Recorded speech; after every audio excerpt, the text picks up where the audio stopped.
Whoa, I was so early comparatively. Yeah, a little bit. But it was 30 seconds past. Mine says it's 1.7 seconds behind, so. Maybe. That's your computer clock, not the clock you're seeing. Yeah, oh. Okay.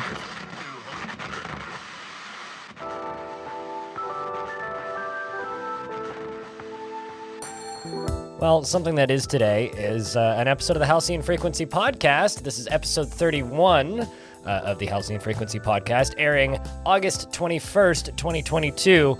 I'm blind and I'm still hosting, and I'm joined by Belannaer. How are you today? Hey, I am kind of melting. It's mega humid. We've had massive thunderstorms for 4 days, 5 days now. And just ridiculous amount of water and heat and thunder and all the fun. So it's kind of boiling 24/7. Right. That sounds fun. And FG's here. How are you today?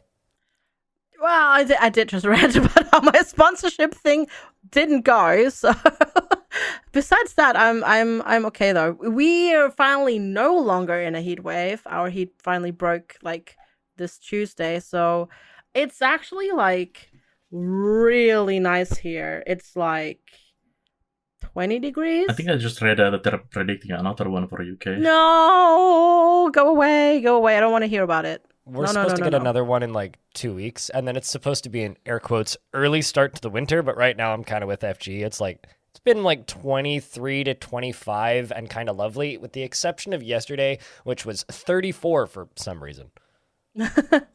Just random 34s. Just, whatever. It was Why like not? very low temperatures, nice and pleasant, like not hot at all. And then yesterday I was like, why is it so fucking hot when I walked outside? But like, aside from that, it's been perfectly reasonable. It's really rough always when it swings that heavily. Yeah. Up or down. Just always floors me totally. So yeah. I'm looking at the next 10 days of weather, and there's nothing on here that's over 25 degrees. So excellent. Yeah. I mean that is a heat wave in Finnish standards. That is not a heat wave for the standards here. It's warm, and it's surprisingly warm, and it's been surprisingly warm for a very long time, like in a row, because it's been basically warm since like the start of July here, which is odd, and it's been unseasonably hot and unseasonably dry. There were areas in the UK where in July there were like 0 to 25 millimeters of rain for the entire month in the UK. Yeah. Yeah, that's very similar to here. It's ridiculous. And, we have all of your rain when it's usually the least rainiest part of Finland. Yeah, like it's been like you have no rain since like was July, and we've had nothing but rain since July more or less. So, but hey, climate change, right? the next 14 days, these are the guaranteed highs. It's like 28, 25, 23, 22, 22, 27, 32, 31, 27, 34, 31, 32, 27. Ugh. So it's like, it's not bad. Yeah. And that's the guaranteed highs, and it's mostly cloudy in there. Although tomorrow I'm going to Norvan Falls, which is a very easy hike with a very cold waterfall and little puddle that comes from a glacier at the end of it. So I'm going to go do that tomorrow and then set up a hammock and bring a 6-pack of beer. It'll be fun. That sounds really fun. Great. Yeah, that sounds great. Like in this weather, I would be just under the waterfall. There's Zen belched. Oh, nice cold water. It's great. It's great though until some very muscly Chad with his girlfriend jumps on you. Oh god! Yeah. Well, it's one of those. It's one of those kind of hot spots where like the youngins go to like go, I don't know, do whatever they do, run around with not enough clothing on and go swimming. Makes sense. You kind of want to stay away from the waterfall itself, but like you can. There's plenty of space for other people. No, here it's gonna be nice, and I'm gonna veg the entire weekend and just be a non-melty, lazy, relaxed person. It's gonna be amazing. I can't wait. Mood. Yeah, very much so. It's gonna be great. I've just been like weirdly exhausted this entire week with kind of like no real logic. Like yesterday, this is gonna sound stupid. I ended my stream early yesterday and only did 11 and a half hours because I was just so tired. Only. Yeah, I've ended. Yeah, so sorry, I didn't mean to interrupt you. It's fine. I just had this funny thought on the stream yesterday. I was like, man, I think I might end early today. And Chad's just like, early? What? Yeah, to be fair. Go on, FG. No, I was just gonna say I actually ended up I ended early like twice this week, and yesterday as well. Yesterday I was like just super tired. Like it was so hard to focus at the end because I was like so tired because it was like the perfect nap taking temperature in the room, like because there's a temperature where it's just perfect to take a nap, and yeah, I don't know, so I ended early, but sometimes you just got to do that. Did you take a nap though? I didn't. No, I didn't actually take a nap. I had a nap on Sunday though. That was good. No, like because of the weather here, the fungal spores are like insane, and I'm like severely allergic to fungal spores, to certain fungal spores, which is why I sound as if I have a cold, because I have a sore throat, and that was my microphone doing noisy, naughty noises. We'll fix it in post. So I have a sore throat, and yeah, it's not so great, but it'll be fine. Yeah, I've had you can probably hear it in my voice. I have a bit of seasonal allergies here as well. Like I've got like a lump in my throat right now, but it's same. It's literally just because of this same thing you were just saying. Yeah, stupid allergies. Just need to go get an antihistamine. It'll clear up in 10 minutes. See, that's this is the thing is, this is already me on antihistamines. I've been on antihistamines since like, I don't know, February. Yeah, I know. Yeah, at this point, it's almost like just eating throughout the year. Yeah, it is for me. Like I get like maybe a month reprieve in the middle of winter. It should be better in the new house than in the old one, because the old one was like a typical like older UK house, so it was like rather drafty and moist. Yes, I said it. I have some terrible experience of crappy exactly. UK houses. Yeah, and this one is new, and it's because we already like we caught the tail end of winter when we moved, because it was like really cold again for a couple of weeks, and this one is not like this, not like that. So it Sorry. Yeah. No, I was just gonna say it just stays at a proper temperature, and it doesn't get super duper humid, so that should help with the allergies, with the fungal spores. That's very nice. Yeah. Was the old house the kind of thing where like when it was cold outside, you'd put your hand on the window and it was just dripping wet? Yeah, exactly. Okay. In the morning, Gotcha. yeah. I was in UK for the exchange student thing, and one of the apartment, like the house we went to check in, when you went to the basement, you could see outside from the basement, because it was just full of holes, the whole like foundation. That's crazy. And there was mold in the showers, and something was growing on the wall. It's like, yeah, we're not taking this house.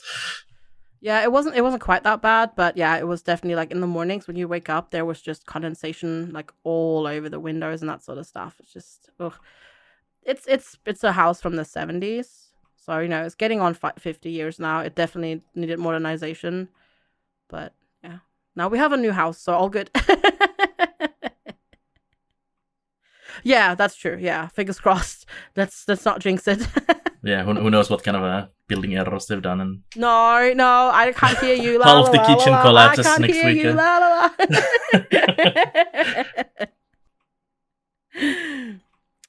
But yeah. Fortunately, kitchens generally don't collapse, though. Generally. Generally, yeah. I'm sure there's kitchens that have collapsed. Oh, I'm sure you could find some videos in China of kitchens collapsing. It's like, those lovely videos on the internet where it's just like, oh, look, perfectly normal highway. Oh, look, giant sinkhole. Oh, look, the highway's gone. Yeah. In just a few seconds. Gotta love those videos. It's a real way to just get very scared of irrational things. And then you watch those kind of videos when they take place in Japan, and the sinkhole opens, and then 24 hours later, the sinkhole is gone because they've already refilled it and built the road again. Yeah, they're efficient. Insane the efficiency. Unlike Montreal, where they've been repairing the same roads for the last 50 years. What? Just indefinitely. Yeah. That's all kind of problem in the northern areas anyways, because you kind of have to be constantly repairing the roads. Oh, yeah, true. Yeah, but you can do it efficiently and actually repair the roads in a reasonable amount of time. Or you can just like keep repairing the same roads and ignore the other half of them. Here what they do is they just use crappy repair methods. So they fill it in with like a little bit of tar and like just kind of like just fill in the potholes, and that by next winter at the latest the potholes just gonna be back because it was just like a bigger. Yeah. It's just a stopgap This measure. time it will be stronger. Also, oh my god, we sound so old when we talk about. We are. That's true. Yeah, we are old. Yeah. It's gonna be interesting what they do with this area, because they did like the huge, massive plan of like a rezoning this whole area. They're gonna change roads and build some new houses and bulldoze like half the buildings in this area. I just read a book on city planning and road design. I don't know why You're not that even playing necessarily makes cities us or sound something. old. What? Oh, I should go play cities? I mean, there's not enough trains. Or something in cities. similar. No, there's not. If I could make Yeah. entirely walkable cities in cities, I'd consider playing cities. They're actually planning like a tram, local train kind of thing, which would have a stop almost exactly at my doorstep if it goes through. I was cool. about to say, they already have trams in cities. What are you talking about? Oh, you're talking about Yeah. like literally. Yes. Like a real life city. Like they built those in Tampere a few years ago, and I would love to have those more in all over the Finland, but sadly not. They're extending SkyTrain down past where my parents live all the way into Abbotsford here. SkyTrain is essentially like our rapid transit. It's a subway, but it's above ground because it would flood if it was underground, because it would be below sea level. In most places, except for the areas where it can go underground, and then it does go underground. But Yeah, it's kind of the same in Helsinki. Like but in the like city center, it's like a subway, and then outside it just goes above the ground. but the issue with it is building an elevated train line like 2 stories above a road it takes forever. Yeah, So it it's does. It's supposed to be done by 2028, and that's assuming there's no delays. So Yeah, when So add 5 years. when I actually lived back in, or when I lived back in Germany in Dortmund, they were there was an existing tram line. Well, it was an existing subway / tram line because it was above ground, and then when it went to the city center, it went below ground, and they moved. They moved 2 stations and the track, that went to those 2 stations underground, and it took 15 years. Oi. Well, it takes a really long time to dig and to move Yeah. like the moving trains and all that sort of stuff. Like to do all of Yeah. that is a lot of work. Yeah, no But kidding. it was so worth it. The nice thing about the train line that they're building though is when it's done, I'll actually be able to go to concerts out in Abbotsford, because there's a really big arena out there. It's where the Vancouver Giants, our like mini hockey team, play, or the minor leagues hockey team plays, and they have like big concerts out there a couple times a year. That I always look at. I'm like, oh, I'd like to go to that, and then I always look at it again, and I'm like, oh, actually, that's in Abbotsford. That's a hour and a half bus ride. No, thank you. Yeah, but that like sucks. once the train's done, it'll be a 20-minute train ride. Can't wait. That's great. Yeah. Fortunately, there's like no other reason to go in that direction, so I'm not really like losing anything for the train not being there. So I can wait for the 5 years. That's fine, because like I'm walking distance from the train right now, and I can go from here to downtown in like 40 minutes, and it's fine. Yeah. It's Yeah. really nice having like a proper working and public transportation system. We just got our bus. They because obviously this is a whole new building area, so they finally rerouted the bus to go One of our past us main from bus almost the stuff. companies working in this city just went bankrupt because they were Ooh. handling the company really bad. So they had massive debts and things like that. So Yeah. they've been like scrambling to move the contracts to the other bus companies who operate here, but in the end magically just get more buses and more drivers and Yeah, everything. of course. Yeah. That's But apparently, after they ended the contract with the other bus company, the buses have been 80% more on time. Like they were actually handling everything really badly. So the bus has been better, but less. The issue with rapid transit here is, as long as you're in like the greater Vancouver area or the lower mainland, rapid transit's great. Like there's trains, the buses are consistent and fast. There's a lot of them. Like they have the R lines, which just go to every single major hub, and they run every 3 minutes. You can see like when they're gonna leave and everything. They're always on time. Like the bus system here is fantastic. But the second you get outside of like the greater Vancouver area, your option is dot bus, which is essentially just Greyhound where it's like $15, and yeah, you'll be on it for 15 hours, but you'll get to the next city, and the next city is not guaranteed to have trains or buses or anything. Like for me to get from here to Hope, which is where Rambo First Blood was filmed, because I was looking at this recently because there's some areas up there I want to go backpacking. It's a 14-hour bus ride from here to there. It's a 3-hour drive. Wow. Like, if you get in a car and just drive there, it's 3 hours on the highway. 14 hours. Terrible. It's because it goes everywhere. It goes to every single tiny little town on the way and parks at every one of them for 15 minutes. It's like, oh my God. But yeah, like, that's kind of the problem here with the bus as well. It's like, yeah, I've done that with Overland buses here in the UK from here as well. to Helsinki, 10 hours on a bus. You can drive that 6 hours. Yeah, I've done that. When I was still living in Germany. This was like 20 years ago though. But like going on holiday to Croatia, which when you drive is about, because I went to southern, like really, really the southern tip of Croatia. If you drive from where we were, it's like it's an 18-hour drive, but it's like an 18-hour drive, right? Is that like a common holiday location? It for is a common, Germans? yeah, it is. Because yeah. I know, I mean, half of my community is like German, so yeah. close by, and a lot of them have been going to the Croatia as well, like yearly. It's really nice. It's really nice. Southern Croatia is really far. So most people like go to northern Croatia because that's already it's so much closer, and you know it shaves like 10 hours off your trip basically. But we took a bus and it took like 30 hours. It was crazy. Yeah, it was bad. jeez. Yeah. Well, you know what's not going to take us 30 hours is talking about games. So I think we're going to take Hopefully a real quick not. break. And when we come back, we're going to talk about the games that we've been playing this week, because that was a long intro. So we'll be right back after this. Hi, Arch from Arch Play Stuff here, and you're listening to the Halcyon Frequency Podcast, Honduras' #1 gaming podcast.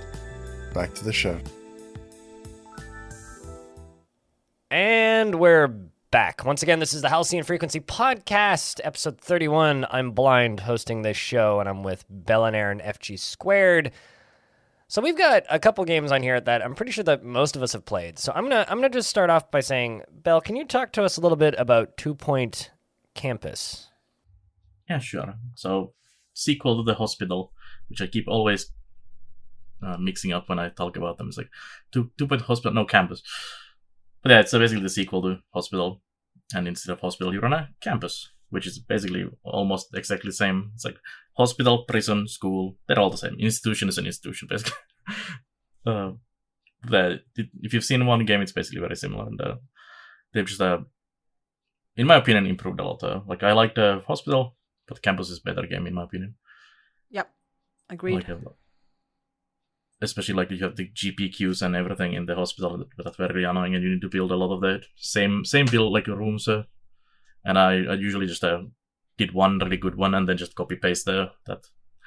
But in like campus, I've been actually bothering to spend time and making like on every map, making really nice like specific rooms and specific like new ones each time instead of just copy pasting it like a champion.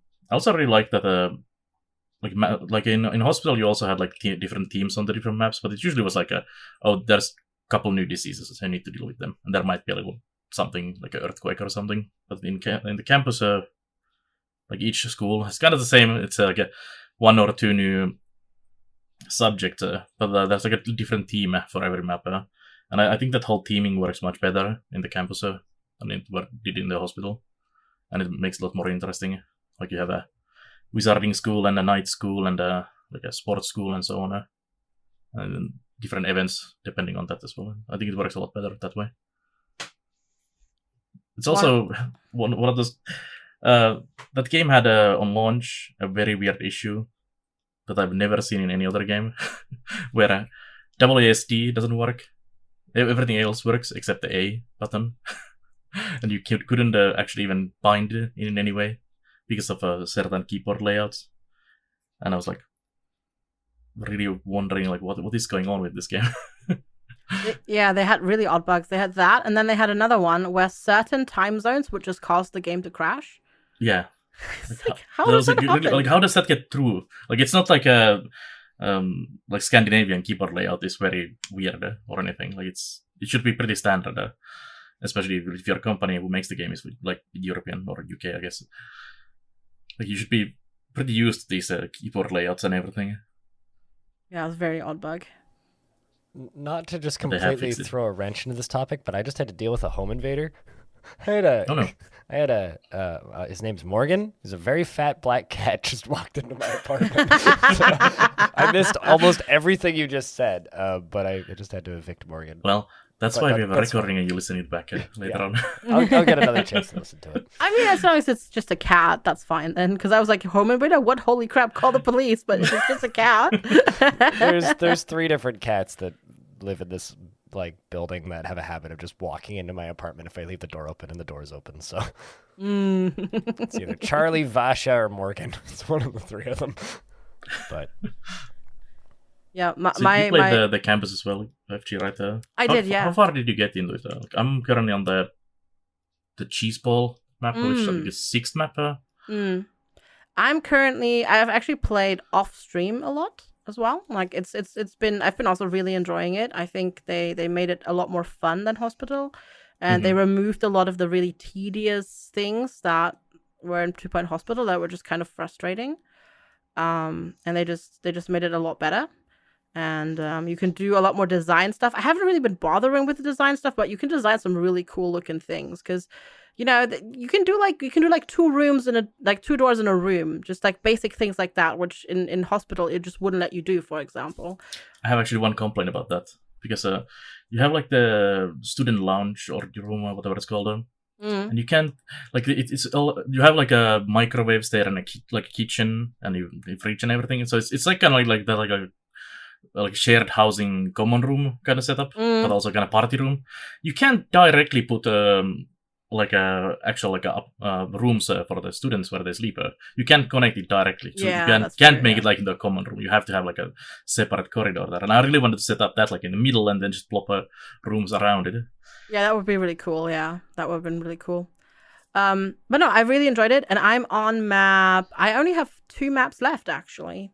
I just finished the second to last map, but I'm still actually playing that because they spoilers. This is the third to last one. They give you a giant area to work with in that one, which is really cool. So I'm gonna go and try to get the achievement where you have to level one of your workers or train one of your workers to level 10 in a specific or one of the teachers rather. Into level 10, so I'm going to do that on that map. So I've been playing that map for quite a while now. Yeah, the maps in general are surprisingly large. Like there's a lot of extra space you don't really need, even if you go for the 3 stars.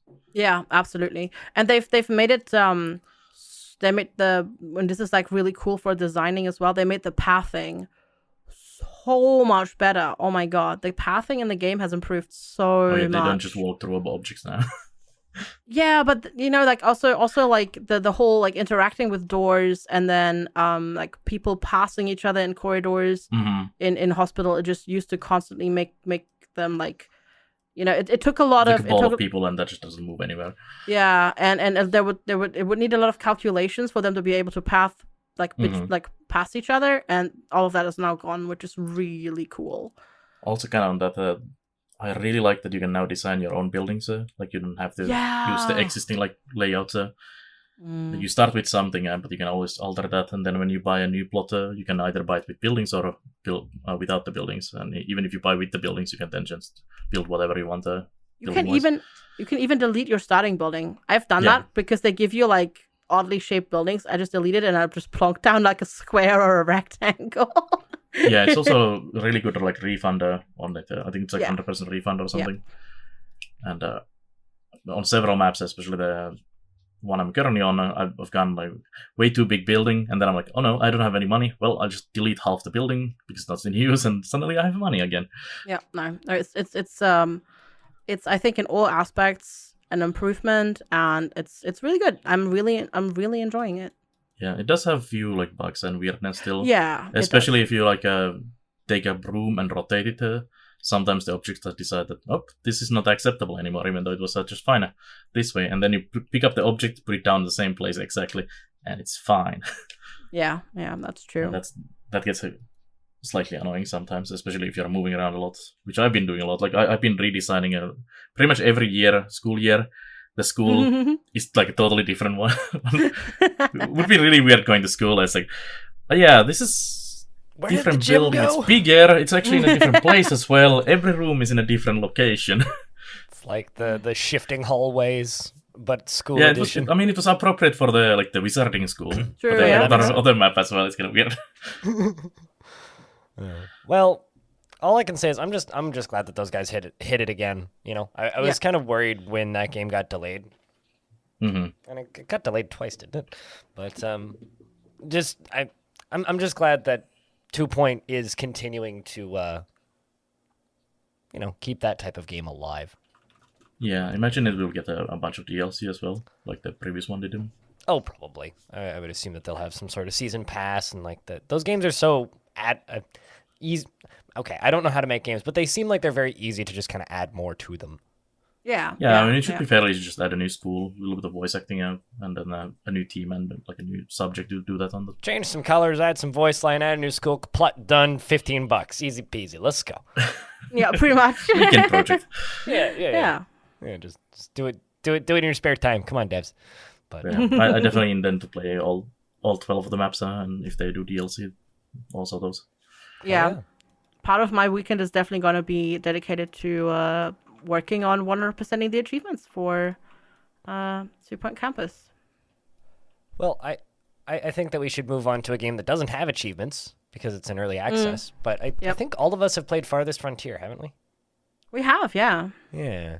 So, Farthest Frontier, for anybody who maybe missed it in the last week, Farthest Frontier is a banished-ish city survival, city building game, kind of in a medieval theme in Europe, with a bunch of different maps, some interesting farming mechanics, and some of the worst UI I've seen in a while. But I'm mixed on this one because I really like it, and I played way more of it than I was expecting. I apparently have 20 hours in it, which I kind of didn't see coming. It just kind of happened. Played it on launch day and had a horrible time. But by the end of it, I was starting to really enjoy it. And then the second time I played it, I really liked it. And the third time I played it, I think I really like it.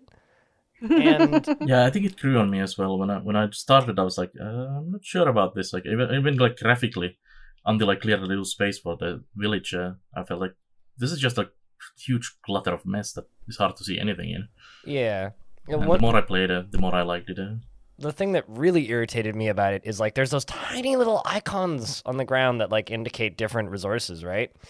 And like the game has an option to scale the UI to make the UI bigger, which is great until you realize it breaks the UI, which is not great. Yeah. Because half the menus then don't fit, and some of them you can't move. So it's like, why give me a UI scaling option if it's just going to break the UI? It's probably because it's for bigger monitors, but like it's still annoying. Yeah, I had that issue too. But it doesn't scale up the tiny little icons. Like what? Yeah. What? Hopefully they do that for the like.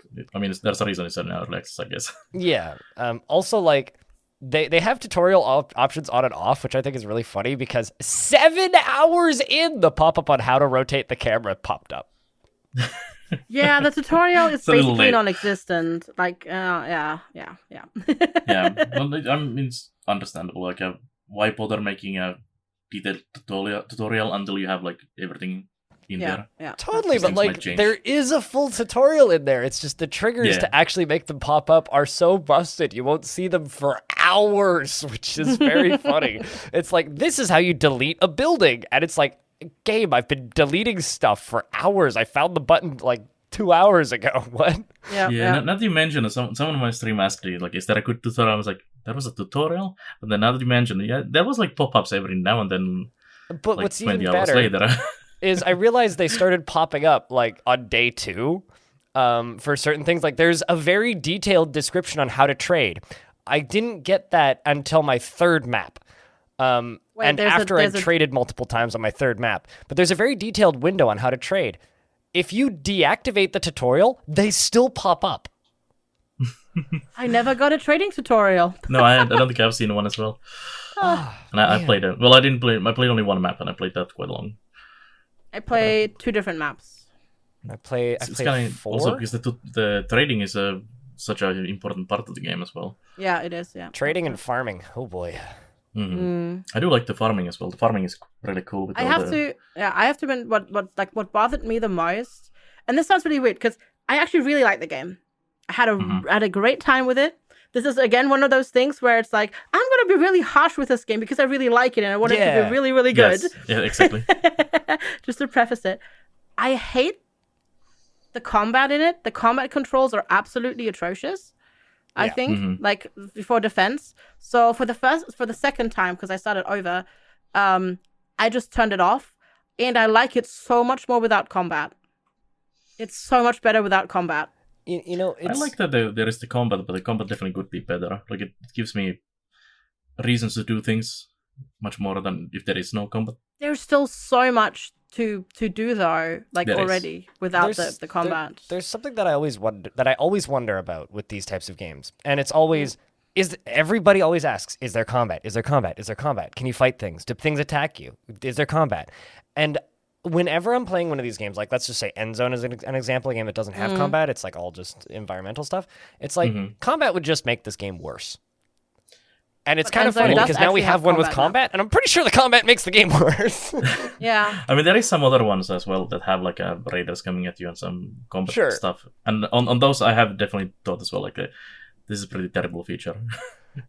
Like, the worst experience I had in Farthest Frontier was on the Plains map, and I just played on the normal difficulty with everything turned on. And there's wild boars in the Plains map. And they will they're very much like the bears if you ran into them, or the wolves. But it takes like 2 or 3 people to kill one, unless they're fully decked out in gear. And I wasn't even able to expand my city without building fences because like they were just everywhere and they would just kill people.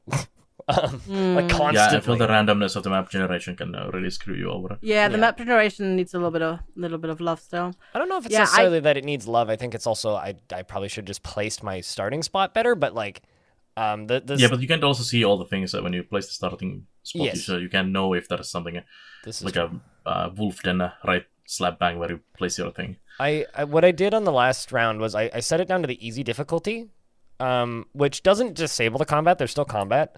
But it makes it trivial. So it's less of a, oh, there's combat, now 5 people just died, boo. And more of a, oh, there's combat and 1 person got injured. And it's more of just like an interesting event instead of just like, this is like detrimental. Like 1 bear walks into your village and kills 15 people. That's not realistic. Come on. You can, I'm not sure if you know this, but you can actually control your villagers like RTS style. It's pretty horrible, but but it works really well on like bears and boars and like the early raiders. It's good for kiting because they can outrun wolves somehow. Yeah, the boxing doesn't always work, especially not if you use the bell function. And that's what I mean. That's what I mean when I see that like combat controls need better. Like I need a way to like draft my villages, and I also need a way for my villages to run away. Like that's the silly thing. Like your military units, if you ring the bell, they will go and fight and they will be ready. But your villagers will just keep happily, living their lives and doing their things, and they just run into raiders and then they're dead. Yeah, I think like 5 people or something goes to the town hall because they shoot with bows from the town hall. But it doesn't really help if you have like 100 population that keep working and your town hall is in the middle of the town and exactly, not that much range. But it's like early game protection is really good. Like if you put your warehouse, which they usually try to go raider or the trade poster right next to it, it defends really well. That's true, yeah. But let's talk about some things that we like about Farthest Frontier, because like we've all said that we like this game and now we're just critiquing it in bits and places. Something I even though I genuinely believe this is some of the worst UI design I've ever seen in my life, because someone in chat like actually said this really well, and it was this game takes the Europa Universalis design techniques, which is everything gets a very detailed, pretty picture, so none of it makes any sense. Yes, 100%. And so every single UI element in this game is pretty looking. Like the art in this game is gorgeous. Like the right down to the graphics and the look at like the people themselves have almost like a Settlers kind of like larger than life, big shoulders, cartoony look to them. But like the buildings are pretty, like the artwork is pretty, all the icons are pretty. But the farming UI, like I said, the UI is weird for it. The farming is neat because it works in a 3-year crop rotation, and as somebody who likes gardening in real life, I think about this stuff. And what's funny is they've put in a lot of elements that make it very realistic, where every single different crop, and there's a lot of them, will do things like this will kill weeds, this it will have a larger production amount, but might damage your soil quality, and more weeds will grow. So you have to schedule seasons and times of year where they till the soil and pull out weeds, and then you can select which different plants you want, and it works in a 3-year crop rotation and is like a genuine time investment. It takes like a year to build a farm field, practically, if you want it to be a large one. Even more if you make it a really big one. Yeah, and large numbers of people need to work on them. It's something like 20 villagers need to be working on a large field, and it takes them whatever like 6,000 work is, which could take over a year depending on when you plant it, or up to 2 years. Yeah.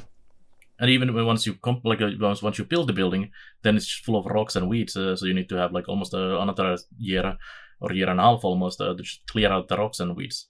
So it's just not enough just to build it. And it makes building a very large, successful farm field feel like kind of an achievement. And I really, really, really like that. The same thing goes for the orchards, where if you build an orchard, you have to plant all of the individual trees, and certain trees are better for soil quality than others, and some can get pests. And so some are more likely to have higher yields, and they only yield at certain times of the year. So if you have too many trees of one type, then they won't be able to harvest the entire yield, and you'll lose some of the yield.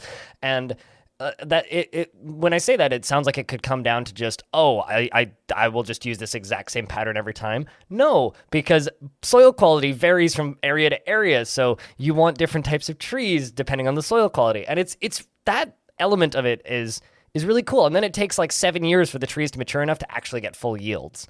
So. And then you can have cold snaps and hot snaps, which damage the trees at times. And then the trees will, air quotes, age out, and then you'll have to cull them for wood at a point. And man, there's so many neat ideas in Farthest Frontier. It's also, cool. Since you can change the location where they're doing the farming with the orchards, like it is the circle. Like most of the buildings have the movable circle, which is a really great feature. So you can move where they work. Like if you gather stone or herbs or whatever in the bush, you can move that around or chop wood. So orchards do the same thing because it allows you to build those trees anywhere. You could have like multiple locations where you are growing trees. Like this year we plant these trees, next year we plant these. So you have like different stages of the trees going on. So even if the one is dying and the new set is growing, you have a third one that's good for now. Yeah. And if you don't pay attention to them for a few years and all your trees die, then suddenly you lose 40% of your food. Yep. Yeah. Well, it takes quite a long time for them to die, though. There's just a lot of interaction between systems in this, which I like a lot. So there are wild animals on the map, right? As you said, there's boars, bears, wolves, and deer. Deer will run into your fields to eat your crops if you don't put fences up, which will keep them out. And it's like this really cool thing. Like if you have deer running around and people go near the deer will run away. Like just that little interaction is just is like kind of shows how much thought has gone into the systems in this game, which is really, really interesting to see. Because like for those people who don't know, the people who are making Farthest Frontier are the devs behind Grim Dawn, which is an ARPG. So that's and Titan Quest, like, so completely different genres of games. Yeah, I mentioned that several times on the stream, and people were like, oh, wait, what? Yeah, exactly. It's like they're not making another action RPG? Yeah, no, they're not. Exactly. They're working on this now, which is really cool. And it has just some really, really cool things. And it has an anno style upgrading and leveling up of your buildings, right, as well. So if you supply your buildings with certain goods and you keep the desirability, so the beauty up, your houses will level up. And on my second playthrough, I actually had like max tier everything. So I had like the highest tier of the trade of the town center. I had like tier 2 theaters, and I had like manor houses, which is currently the biggest house that you can have, which is like this big stone house that can fit like 6 people and that sort of stuff. And it was really, really cool. And like, there's just like small things for that in that regard as well, like bakeries, right? Bakeries are a production building. but they raise desirability because the smell of baking bread is really nice. And there's also the interesting thing of you can build bakeries on tier 2, and this bleeds into trading. You can build bakeries on tier 2, but in order to bake bread, you need flour. And in order to make flour, you need a mill. And in order to build a mill, you need heavy tools. Heavy tools are on tier 3. So you can't really get to tier 3. And also to make heavy tools, you need also heavy tools. Yeah, exactly. You need a minimum of 2 heavy tools to be able to actually produce your own. And heavy tools cost like 300 to 500 gold at the trader. And you need a trader to show up who has heavy tools. I really wish that this game had the ability to request specific items from traders at a higher margin. Or at least like a specific type of vendor. Yeah. Because when you upgrade the trade post, you get more like specialized guys. So it would be nice to be able to request like kind of like Dwarf Fortress has the yearly traders, and then it asks like, what would you like to get next year? And then it kind of tries to bring at least some of those. Yeah. And that would be a really nice mechanic here, because like there's points where you can get bottlenecked because you don't have heavy tools or you don't have a specific resource that you need a surplus of in order to move on to the next upgraded thing. But this is what like kind of comes back to, this game has so much potential. Like I hate to say it, but it does. Like so that's like a little problem that I had on my second map. On my second map, because it was a plains map, I had one source of iron, and that was it. And you're gonna run out fast. And you run out fast, so I had to rely on iron from traders. And I think that's intentional though, because on the one I was playing, I had the same problem. I had like 2 spots of sand on the map, and they were like a small sandbox, and there is nothing in there. So I had to buy sand. Yeah, it's definitely intentional, but the problem is there were like legitimately like years in between traders that had iron, and it just bottlenecked progress so hard. I'm on a lakes map, and I have the exact problem right now, except with heavy tools. I was on the lakes map as well. Yeah, and also with the lakes, there's very little to hunt. That was my problem as well. Yeah, I have a little bit of deer that I can hunt, so like clothing and shoes are an ongoing issue for me. So it's like, in order to keep people happy, they need to be clothed and they need shoes. So I'm waiting on shoes. Buying clothing and the hides to make them, and then once you get farming going, you can get is flax. Yeah. And then you can stitch that together to make fabric, which can be made into clothing into a different way. But I don't think you can make shoes out of flax. No, it's only leather shoes. Yeah, because it's leather shoes. Every time I saw a vendor sell leather or shoes, I kept buying those. Yeah. And I don't know. I do think that Farthest Frontier is something people should be watching. No, that's really cool. And like because we were just talking about it as well. Like, where your people, they don't just wear clothes, they wear clothes, then they wear hide coats, which gives them protection obviously against the elements, but also animal attacks. Leather shoes, you can equip them with baskets so they can carry more, and they also need their own personal tools so they can work better. And like just like these small things, like all of that together, and it's just really nice. Like it sounds like overwhelming, but it's really not. Like, you can also see that the developers have definitely played several of these other several of the builders. Like there's some issues on those, and this game has solutions to those issues. But there's several issues that this one has that the other ones have solved. Yeah, new issues. Yes. Most of those other games have like a list of all of your people. This game doesn't have that anywhere. Although you can turn on names above their heads, and this is mostly a streamer thing because I was naming people after viewers. Although shoutouts to the game for not limiting the length of name that you can name a person, so I was able to name somebody Aquafunkalistic Booty Wap, and it just kind of extended the name tag above their head. Walking around the town. Yeah, that's great. So there's this name tag that's like twice as long as everybody else's. Yeah, I didn't actually see that feature. I need to try it next time. There's no character limit. You can make it as long as you want. Just massive You can name all of your people and just have as everywhere. Also, you know what I'm talking about with people more, what I really like as well, like people actually live a life in this game. Like they just don't stick around. They don't just stick around for like, 5 years in game and then they're dead. Like you will play until like year 2025, and then the first of your settlers will start dying from old age. Yeah, I like that they also have like is it like a senior and Yeah. elderly Yeah. as well. So I thought when they were the elderly, was like, oh, yep, they're gonna die immediately now. But it took like forever for them to actually die of old age. It's great. I really like that as well. Like it's a really good game, and I'm excited to see where it goes. Ooh, another thing that I really like about this game, I generally don't like playing these games on high speed. I'm usually somebody who leaves it on whatever the default speed is. This game has a half speed. Yeah, it does. Yeah. So Yeah, if I you want to played on the slow normal the speed game as well. down and just follow a person and see them go about their day, you can do that. And it's Yeah, true. And that's great just for like, the screensaver second monitor player who just wants to pop a game up and like, maybe have it running while they're working and pay a little bit of attention. And Yep. if you have it on half speed, the game runs so slowly that like you could really interact with it maybe every 5 minutes and it'll be fine, largely. The Especially one if you turn it off. Oh, you go, FG.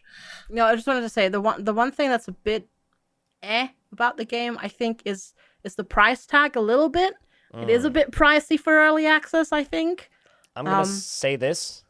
Hard disagree.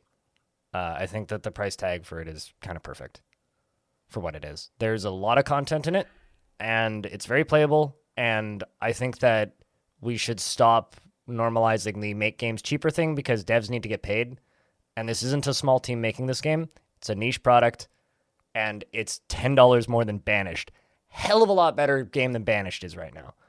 For So sure. I Like think this it's is probably my perfectly favorite out of all the survival It is. so far. But £25 is a especially nowadays with everything going on. It is. I'm not saying make it much cheaper. Well, think about Maybe- it this way. Whack £5 off at the top. It's the Would've same been a better price in price. Canada as Endzone A World Apart. And Endzone A World Apart has Issues, yes. two DLCs that are two DLCs that are $12 each year. Or one's $12 and one's $8.99. It's all on sale right now though, so the game's 70% off. So that's kind of a bad comparison, but like and I think this is a better game than Endzone. I think so too. It's just when you're making an early access product, you're trying to convince people to get to buy it. And I've had a lot of people come into my channel and we're talking about the game, and they were like they just can't afford it nowadays because that's everything fine. is so expensive. I completely get it, but I don't think that we should be pushing developers to charge less for their games. And it's an early access game, which means it's not done. So if you wait 6 months for a sale, you'll literally be getting a better game. Oh yeah, no, that Wait the I 6 definitely months. agree with. So I don't think the price is a problem because they're charging what they need to charge in order to stay in business, and people can buy the game once the sale is appropriate and the game is affordable. And if you look at Grim Dawn Crate's other game, that game is almost the same price. It's a couple dollars cheaper, but has a bunch of DLC, goes on sale all the time, huge discounts, and this game will be the same eventually. So just patience is a virtue in this instance, I think. True for those people, of course, but it's just I'm just thinking about it because it's an early access product, and you're trying to because you're trying to convince people to believe in you, right? And normally that just goes a little bit hand in hand. I'm not saying sell it for like $10. Absolutely not. That would be criminal. Just a teeny tiny You're saying like tickets- €2 cheaper or something. like maybe five. I think five. I think 20. I think £20. This is a discussion would I be... have with my chat all the time, and it drives me bonkers. It's Why? the only person who can legitimately say how much a game is worth is the person making it, because they know how much it costs to make it, and they know how many people are working on the game. I get that. I'm just thinking from the other side. I'm just thinking from the consumer side. And That's from the all. point of view of a consumer who buys games regularly, I think it's perfectly fair for the amount of content that thing has. I have some hot off the press news. They just posted a state of early access update Ooh. for the Farthest Frontier. And apparently the first new update is coming fairly soon as well. Ah. Working on performance and optimization. hitching when opening UI windows. Yay! Yeah, that's good. That happens all the time. Yeah. Yeah, especially the town hall. It's like super laggy. And the trading menu. Yeah. Jeez. Extreme loading times. I had definitely those. Well, we can attach this to the description of the show. There's a lot in here. I don't think we should go through all of this, but No, there's a lot. Yeah, I'm gonna put. There's definitely some good ones. So, like there's a notification now when a visiting traveler, like a merchant, comes in. That's good because like I always It's miss very them. easy to miss them. Yeah. That's awesome. That's good. That I like that they're so active. I mean, I don't think this is going to be one of those games that's going to get abandoned. Like, no, absolutely not. Because like these are devs that have like sort of proven their worth, right? Releasing. I mean, Grim Dawn was early access. So. Yeah, exactly. Yeah, it was. So that speaks for the price point because they're like not a wild unknown. I'm just arguing a little. I'm just thinking about the people. I'm just I don't know, state of the world things. Let's say it that way.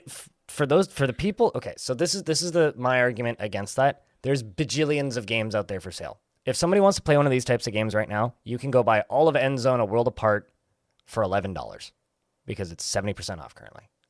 So go buy that. If you're looking for a city builder and you want something else, there are multitudes of options that are finished games. This one will be on sale in the future. The second you charge less for a game, the worst thing that you can do is increase the price, unless it's a game with exponential growth, something like Caves of Cud that's been worked on for 10 years, where they've raised the price 5 times. It started off at $9.99, and now it's, I think, $20-something. They raise it a couple dollars at a time every couple updates, and that's a way of doing it, but it's not a very popular way of doing it. With a game that's got from a bigger studio with a big following, just release it at what you're going to release it for the price you're going to sell it for when it's done. And that's a perfectly fair price for this game. I mean, like, I'm staring at Madden NFL, which just released on PC at $79.99 with a bajillion microtransactions and an epically massive edition, and it's got mostly negative reviews. So charge what you think your game is worth, and don't be like EA Games. I mean, that's definitely true. So, I don't know. Silly argument, but there's one more feature that I really enjoyed in this one, and it's the fact that in most of these they usually just store the food and whatever they need in their own houses, but they also store them in the workplace. In this one, you can also have the temporary shelters. And it's so much better when they don't have to travel throughout the whole town to get some food or water, and they can actually just use wherever they're working. It's also such a quality of life. No death marches through the winter or anything like that. Also, they don't have to go to the market to get the food into the house. The market brings the food to the house. That's literally the job of the market, to generate your revenue and to bring the food there, which is so good. And to the workplace and so on. Yeah, it's so good. I mean, on the topic of expensive games, just remember, they charge $150 for a version of Tarkov that gives you slightly more inventory space. So that sounds like pay to win. It kind of is. It is. I mean, it that is. game's $50 normally, but the $150 version just like triples your inventory space. And it gives you a bigger not butt. in game. It's like your storage space for outside of the game. That's no. In game, you get a bigger butt. That's, really? That's like the selling point. Yeah, that you get a bigger butt. Yeah, that's. But to be fair, the Edge of Darkness version, like the high version, it'll give you access to all future DLCs and other game modes that they're releasing in the future. Sure, but Farthest Frontier is too expensive. Anyway, speaking of games like Escape from Tarkov, I played a little bit of Zero Sievert, which I think is a game some of you are interested in. I watched you play it as well. So Zero Sievert is published by Modern Wolf. It's not out yet. The version that I played is a version 0.22 or something. And it's a very early build. Supposedly the game's going to be out in November. I've seen that in a couple of places, but I don't know how to refer to this game. I've seen people calling these games extraction shooters, i.e. the Escape from Tarkov reference that I just made. But this one is more than that. It's quite literally Tarkov light. It's what if you took Enter the Gungeon but made it Escape from Tarkov? That's this. And also crammed in a bunch of stalker shit. because there's a lot of Stalker things in there. There's a bunch of enemies in there pixely that graphics. are straight out of Stalker. Like the ghouls are literally an enemy in Stalker. So if that seems interesting to you, maybe something you take a look at. It's very brutal. It's got bleeding mechanics, a lot of mechanics straight. It's got a lot of mechanics straight out of Tarkov. So you take gunshots, you take wounds onto your body, and you have to bandage yourself up with different kinds of med kits, which do different things. You can take pills, which will just give you a kick, and then you can take more damage without realizing it, and then bleed out faster and die anyway, and it doesn't matter. It's a lot more forgiving than Tarkov, at least in the version that I played. So there's a home base, right? And the home base is just a big bunker full of soldiers, and there's people you can talk to and NPCs. You can kind of run around and chat with them, and there's a bartender who will give you jobs, a train conductor who takes you to the locations. Something I really don't like about this game is it is escape from Tarkov, escape from Tarkov, escape from Tarkov. The city in the game and the area in the game is called Zarkov. Instead of calling the currency rubles in Tarkov, they call them Raubels. Raubl. So there's a few things in this game where I'm just like, come on, guys. Like, I get it. You're it's a play on Escape from Tarkov, but this just feels like a parody of Escape from Tarkov instead of its own thing, which I don't like. I really wish that you could spend minimal effort to make it different and better. Yeah, and so I'm hoping those are either placeholders or like a temporary thing, but like that just feels bad to me. I do not like that. It reminds me of like TF2D, like that flat 2D side scroller demake of Team Fortress 2, which was actually kind of great, but I wish wasn't called TF2D, so they could have made it its own game, and then it maybe could have had a life of its own instead of just being like a weird free like web browser thing. Same with like CS2D, Counter-Strike 2D. Were both games that I played in like the late 2000s that I loved that never will see a wider release because they were parodies of another game. And this kind of feels like that in some ways, although it is far enough removed that they'll get away with it because there isn't any meddling kids. Now, it's kind of hard to talk about this game without just constantly referencing Tarkov, so I'm going to just assume that anybody listening to this has a baseline knowledge of what Tarkov is. But the way the game works is you exist in a bunker, and there is a space that you can make into a base. You go out into the world and you go on air quotes runs. There are 8 maps planned. Currently, 3 of them are complete, and 1 of them is incomplete but playable. And then there's another one that's teased that you can't even click on. The 3 maps that are in the game right now are a industrial zone, a makeshift camp, which is basically like a giant junkyard, and a forest. The forest map is the first map that they send you to, and the bartender gives you a quest, and he says, go to this area and kill 5 bandits. So I went to that area. I talked to the train conductor. He took me to that area, got out of the train, and immediately died because the bandits spawned right next to the train. Oh, no. So I got a bad spawn. Great. Fortunately, when you die, you don't actually lose anything. It gives you a little save point. So it's unlike Tarkov, where you'd lose everything on your person except for what's in your safe box. When you reappear back at the beginning of the train, you don't lose anything. So it's pretty forgiving in that regard. We should probably mention that it's single player. Yes, this is single player. Yeah, I was actually going to ask if There actually single is player no or multiplayer. multiplayer in this. I should have mentioned that. I think that's a selling point for me. Absolutely same. That's the reason I'm interested in this game. If it was multiplayer, I wouldn't be playing it. But there are other characters that are like, so in Tarkov, like you'll be a scrappy little dude with like a tiny pea shooter and a tiny backpack and no armor, just kind of creeping along on the ground, and then guy with like who's been no-lifing the game for the last 6 weeks just pops you from half a mile away with a sniper rifle with extremely expensive gear. This game will do that too. There are characters that will spawn in at random that are way more geared than you. So if you can kill them, you can get some good stuff off of them. But this game will just it is pretty merciless. It has a day-night cycle, and when it's dark.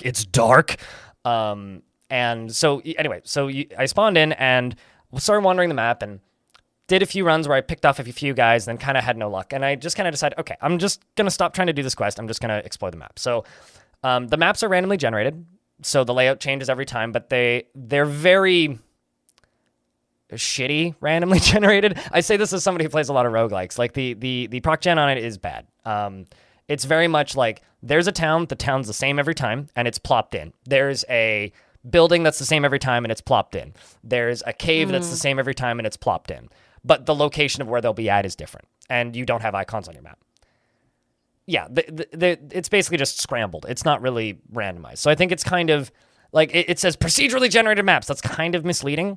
And to a point where like you have to kill 5 bandits, right? There's 3 places the bandits spawn. There's 2 guys that spawn in the middle of the forest in the middle of nowhere. There's 3 guys that spawn in like a little campsite with cars around them and some burn barrels. And there's 2 guys that spawn in front of a little shack.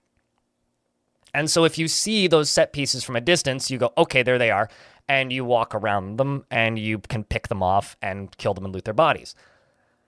Now, the thing that worries me about this game is that because the map generation is kind of dull and the maps aren't huge, you can run across them in maybe like a minute.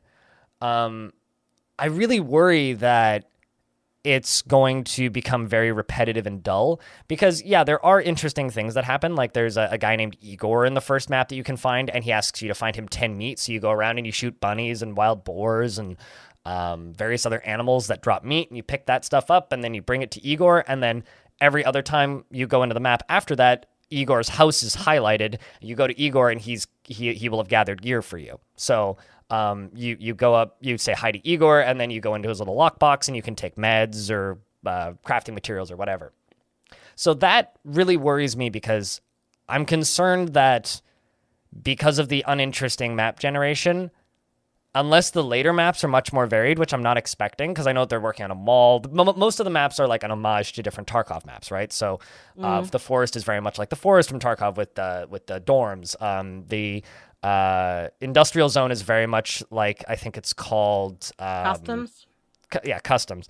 Yeah. And then the campsite is very similar to a different section of the dorms map.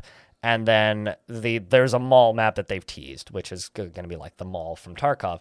And I'm worried about, because these games are very repetitive. You go in, you do a run, you come out. By the end of it, I had good enough gear that I was just steamrolling those bandits. And the guys that are from Stalker, like the kind of AI units, they just get right on top of you and aren't particularly fun to fight. There are some cooler anomalies, in air quotes, and like Stalker, you have a bolt button where you can throw a bolt. There are some interesting anomalies, like in the in the makeshift camp map, there is this weird kind of ball of electricity that will follow you indefinitely around the map, which is kind of cool when you encounter it, because it just starts chasing you. You can't really kill it, at least maybe there's a way, but I haven't figured it out. But you can like kite it through like other dude encampments, and they'll fight with this thing and get electrocuted to death, and you can go back and loot them, which is kind of cool. So like, I don't know. I'm very torn on this game because the parts that I like about it are really fun. It's very tactical. It's brutally hard. The enemies all operate differently, and when you start finding the guys that have like all full body armor and a sniper rifle, and you sneak up behind them while they're drinking vodka or whatever and pop them in the back of the head, that's good fun. But I'm very worried that the not gigantic maps are going to become annoying. There is also like all of the base building stuff, which I've kind of neglected to mention. There's random like bolts and batteries and things that you'll find in the maps. There's quest items that, just like Tarkov as well, the quest items can be used to unlock specific doors in other maps. So you have to get them in one map, bring it home, take it to a different map to unlock a door. Like there's a key card that you can find in the first map to unlock a door in the second map, stuff like that. So there's very much that kind of Tarkov mechanics, but it all comes back down to I'm worried about the map variety being interesting, and I'm worried about the later game stuff just making the early maps trivial and not interesting anymore. Because with Tarkov, the reason that game stays fun is even when you're heavily geared, even when you're like in the end game, if you go into that early map, there's a chance some other player is just going to see you first and you're dead. And you lose all of your stuff, right? In this game, at least in the current state of it, where there is no actual penalty for death, that's my take. I'm curious to see what it looks like when it's out, and I'll play more of it. I mean, I played it for about 6 hours, and I will play more of it. The base building stuff has some neat variety. I mean, like, you'll be bringing bolts and cans of Coca-Cola and a battery back to make a crafting station, with some toilet paper, and then you can like upgrade your guns. The guns are all modular, and you can add up like all of the fancy upgrades, and you can find stocks and rifle butts and various bits, and you can sell stuff to different guys at the home base to buy cooler guns and better gear and all that stuff. So there's that. And if you're a gun fetishist, that might get your knickers going. But I don't know. I'm worried about it. I think that there's elements of it that are really, really cool, and I think there's elements of it that might be a letdown. But to be fair, as you said, like the game, it's pre-early access, right? This is alpha 2 or whatever it is. I don't know if it's going to be in early access. No, it's going to be in early access. Is it? Yeah, Okay, because the Steam page is not currently set as early access. It just says release date coming soon. So I was unsure on that one, but yeah, it's supposed to be out sometime in November, and so there's something there probably. Is my take on it. Yeah, so I think just to because I stumbled upon this game like randomly watching like a Tarkov streamer pick this up suddenly. Probably important to mention this is a top-down pixel art game. Yeah. So maybe playable for certain people who might not be able to play Tarkov because of, I can't play Tarkov. Because of like either like you can't see the other people, or you don't want to play multiplayer, or you can't play first person games. I just thought I'd mention that. I don't know, like I haven't played it because I kind of can't, because it has the whole, and there is a reason for it why it does that, and I has get the that. mouse. So for what FG's referencing is the mouse is attached to the camera, and yeah, exactly. Yeah. You can hold down a certain button to extend your view and just move it like multiple screens away. Yeah, so if you move your mouse to the right, it will move the camera, and the camera's not centered on the character, and it makes sense because enemies will shoot you from off screen. Still really hope they put in an option to turn that off, even if it makes it harder. I don't care, but that means it's not a matter of it making it harder. You wouldn't be able to beat the first quest without the. But I haven't tried. Trust me. You wouldn't be able to beat the first quest. Is it because I'm totally okay with having like the button thing on where you can like on purpose look further away. Like I'm just talking about the like just give me like that's fine, so you can scout ahead, right? Because you can basically with doing that, right? Mm-hmm. Like, that's fine. Like, if I can control that, that's fine. What I don't like is the whole binding it to the mouse because it's so fast and wobbly because I move my mouse so fast. Right? That's more of a problem. If I can control it... The game's not fast. The game's very slow. Yes, but I move my mouse fast. That seems like a you problem. Well, yeah, but it exacerbates the whole camera on No, I understand that, but, like, I mean... I'm not a developer, so I can't tell you. But I will say that if they gave you an option to lock the camera to the character, I genuinely believe you wouldn't be able to finish the first mission. I don't know. Like, the thing is, like, I'm going to bring up Atomic Crops. I don't know if you've played that. So, because that developer actually, because I asked for it, put in a toggle so you can turn it off. And you have enemies on that game shooting you from off screen as well. Okay. It's harder, but it's doable. It's doable. I'm not arguing with you. I genuinely believe you wouldn't be able to beat the first mission. But I want to try. Okay, then try. Well, if they put in an option, they probably won't though. But like, Zero Sievert devs, if you hear this, please do, please, pretty please. Lock the camera to the character. Yeah, just give us an option. Like I'm not saying do it. I'm just let me toggle off the. Oh, something they do need to do though is they need to lock the mouse to the game because I almost accidentally shut my stream off once. Oh god, yeah, that sounds bad. I started a recording on OBS by mistake. Yeah, and tabbed out and died. So that needs to be added. But yeah, that sounds important, especially if you bind camera on mouse, and because then you'll move your mouse everywhere and you'll just be off screen. Yeah, okay. Anyway, moving on. Belannaer, talk to us about Backpack Hero.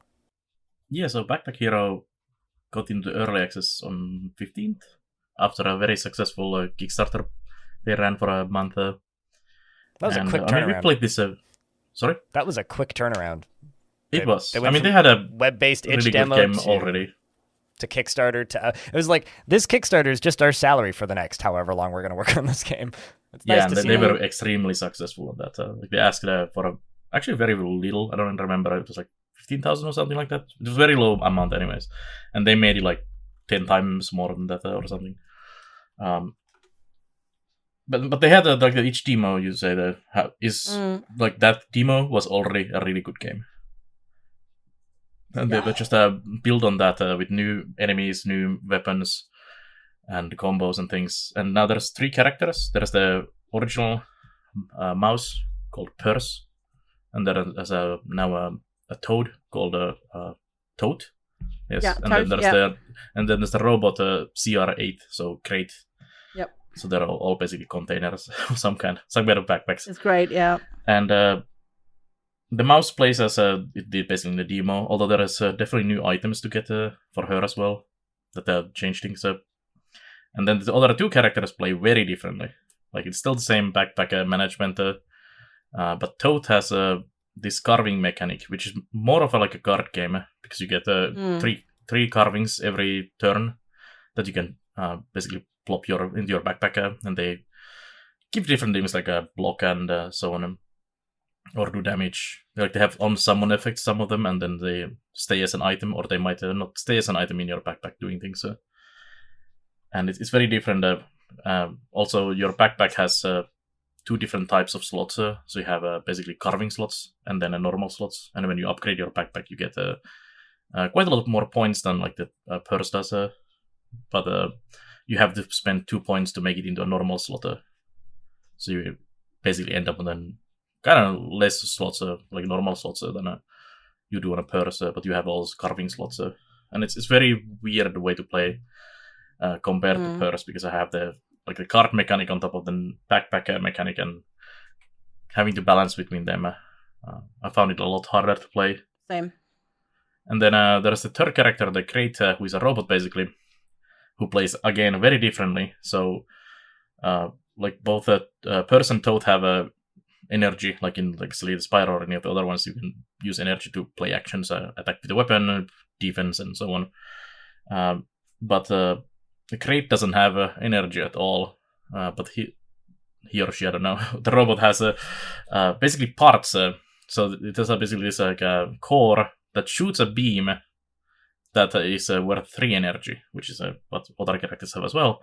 And then as it passes through items, it uses those items. So, for example, if a sword takes 1 energy to use and passes through the sword, it loses 1 from the beam and uses that weapon once. But you can also, like, if you place the sword sideways so that it hits multiple times, so you can actually have it trigger the same sword with 1 beam multiple times. But you have to pay the cost, of course, multiple times as well. And then it has like a corner piece that turn the beam, also repeaters, and like you can bounce it backwards, and amplifiers and boosters and splitters, and you can do all kinds of weird stuff with the beam to trigger all of your inventory. And it's really, really different way to play it, but also really fun. Also a lot slower way to play the game. Like it took me forever to complete a run yesterday when I was playing it. Because you just need to think your inventory. Like when you play Purse, it's like, okay, I'll slap a shield in my inventory and a couple weapons, and they kind of may have like a gem next to it and something like that. But with the robot, you really have to think, because if you place it wrong, then your beam just doesn't work and you just die. Because you can't use any of the normal items. It has to, by beam has to pass through it. So you can't use a shield, you can't use a potion, you can't use anything. Just by clicking it, like you can with the other 2 characters, the beam has to go through it, and it's a very different way to play. But it's also really cool to have like a same game, but still very different. And both the all 3 of the characters actually have like specific drops to them as well, so you get different items for them, but also like a shared pool of items. Yeah, it's just really well thought out. Like, there's a lot of game mechanics in this that are already really, really well thought out, and like, like if you have like, so the way this works, it's a deck builder, but your deck builder, the deck is, you don't have cards, you have a backpack with slots, and you put item in them, and you've got you've got your weapons and your shields, because you got to do damage and you have to block damage incoming from people that attack you. It's turn based, and then you have like gems that affect that sort of stuff. And if it's next to that, then it gives you damage. But if it's also next to armor, it can buff the armor, and then that armor can buff the other armor. But then if you've got two helmets next to each other, one of the helmets doesn't work, and there's like really cool interactions between all of the items going on in that game, and it's really fun. It's really, really fun. I played it today for the first time, and I really, really enjoyed it. Yeah, I played each demo actually quite extensively, because this game is probably one of my favorite games this year already. And it's really interesting to see like the progress from the each demo to this early access release, like how much more they already have added to it. Like I was finding so many, like just playing a Purse, which was the default character in the demo as well, just finding a lot more new items and a lot more combos going on. Also, they balanced the new some things are different, like spikes are maybe too good now. They used to be really good, yeah. And they nerfed like bows and some other things. And I also found like few new like there's Archangel wings. Oh my god, which they're so good. basically allows you to it's like 3 slot item, but there's a hole in the middle, and you can put whatever item in the middle, and it triggers it for free basically. Although it doesn't work with mana items, so like spellcasting items, which I was kind of sad. Although I didn't, you probably can link mana to the item and then it probably works, but it didn't work without the cost, because the other items do work without. Like even if it takes like 2 energy to use, it actually used for free. But that Nice. enables like all kinds of fun stuff that I constantly use. Like I had a run going where there's these like whetstones that add damage or healing or anything to your weapons, like permanently for that combat. So I had one of those inside the wings, so it just kept buffing me every round a bunch, and it was just so nice. So just like free energy to use things. Yeah. And just seeing all of these new additions, it's so cool. It's really cool. I checked their Kickstarter. So they originally asked for $20,000, and they got basically $224,000 instead. That's like So, a 225% increase. Not bad. yeah, it's just kind of insane. But like so far from what I've seen, it's like FG's really- tip goals. pretty much. But no, it's like from what I've seen, it's really clever. It's really well thought out, and yeah, I'll be definitely playing this more. I need to They also play- posted a roadmap what they're going to be adding. And when so there is August is the release, and there was an update already for August as well. Next month they're adding a new character called Satchel, which is like a duck or a bird. And then there's gonna be like October is Curse rework, new dungeon to explore, Curse rebalancing, reactionary attacks, spooky items. And then November is another new character called Pochette, I think. Not sure what it is supposed to be. Something cute with ears. New enemies, monthly item update. Then there's a holiday update for December, new NPCs, monthly item update, holiday items. Then they're going to have a month off. And then they're going to have on February is going to be a town update. So they're going to add Orderia, which is basically the town you're trying to improve as you run through the dungeon. I completed a run on every character yesterday. And you try to get the cheese as the purse. You get, I'm not sure what was the frog's item. And then the robot gets like a koge, like a golden koge, and golden cheese. Everything is golden, basically. And each of the descriptions as you win a run says that you are using this to improve the Orderia. And I think that's going to be more like the meta progression thing. So you can improve the city, town, whatever you're... Yeah, it actually says craft your own town. So I imagine that's going to be a meta progression for other things. New challenges also in that. And then there's going to add a... March is going to be new character again. Duffel. Some kind of furry creature as well. Duffel bag, I'm assuming. And then April is full release. Wow. Oh, yeah. Fast turnaround. Yeah. Yeah, I'm torn on this because I really liked the demo, and it's very rapidly becoming more of a deck builder than I'm willing to deal with. And I know deck builders are popular. They're not my cup of tea. Yeah. And so But it's not really a deck builder. Unless you play Toad. It's enough of a deck builder that I'm starting to not want to play it. So I need to play a little bit more of this before it gets too cool for me, and then I will put Yeah, it I aside. can recommend it. Like right now, it's I also probably my don't like favorite deck game this year. builders, but I really enjoyed playing the first character. I didn't like I tried the Toad because chat wanted to see the frog or Toad. I did not enjoy that one. I think she needs a little more worker. Yeah. There's a meme in my chat, which is, if it has cards and blind hates it, anybody who likes a deck builder will probably love it. So me saying, oh, I don't like this is too much for me, is actually like a positive endorsement for anybody who likes a deck builder. So keep that in mind. Definitely the crowd who likes like Slay the Spire and similar games in my chat were like, ooh, I want this. Like, it's definitely appealing to that people. If But you're playing you don't Monster like the card Train, games this that is much, probably then your it's shit. better. My Yeah. entire like Steam page, because when I looked on it after I finished my stream, is just like export the game, export the game, Yeah, I export love the that game, as well. export the game. I often do that as well when I play like a game like city building or something that's really fitting to my channel, and it's like a new game. It's like no one has the game, and then next morning half of my Steam friends list owns it or has it in a wish list. Yeah, That was Farthest Great. Frontier for me. Yes, Played yes, Farthest that one as Frontier. well. It's like 11 people on my friends list own it now, Yeah, including my same. older sister somehow, Yeah, who doesn't even watch my stream. yeah.